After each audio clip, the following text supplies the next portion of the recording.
కోటాలో మళ్ళీ ఓబీసీల మీద డిమాండ్ ఓబీసీ తెచ్చారు, ముస్లింలు అన్నారు, ఏదో ఒకటి మాట్లాడాలి.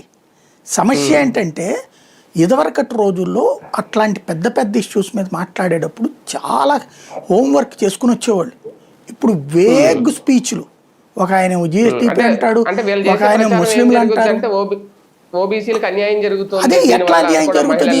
అసలు నీకు రాజ్యాంగం ప్రకారం బీసీ రిజర్వేషన్ ఉందా ఎంపీల్లో? ఎస్సీ ఎస్టీ కాకుండా బీసీ రిజర్వేషన్ ఉందా కనీసం? లేదు. మరి ఓబీసీ రిజర్వేషన్ ఎట్ట వస్తుంది రాజకీయంగా?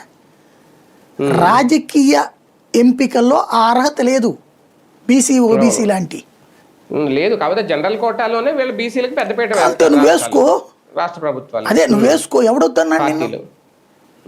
ఇప్పుడు కాన్స్టిట్యూషనల్ మార్చి జాబ్స్లో ఇవ్వగలిగారు వీళ్ళు, చదువుల్లో రిజర్వేషన్ ఇవ్వగలిగారు, ఉద్యోగాలు ఇవ్వగలిగారు బీసీ ఓబీసీ అనేటట్టు కొంతవరకు. కాబట్టి అక్కడ జరిగింది కదా, దెన్ ఎంకరేజ్ చెయ్యి. నువ్వు రాజ్యాంగాన్ని మార్చేటప్పుడు నువ్వు చెప్పుకొని ఇప్పుడు బీసీ రిజర్వేషన్ పెడదామా దేశవ్యాప్తంగా? ఏ రిజర్వేషన్ అయినా 50% లోపే ఉండాలి. ఓబీసీ రిజర్వేషన్ పొలిటికల్ పెడదామా చెప్పు నువ్వు.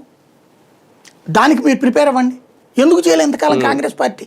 నువ్వు చెప్పిన ఓబీసీ రిజర్వేషను ఇవాళ బీజేపీని అడుగుతున్నావు. గుడ్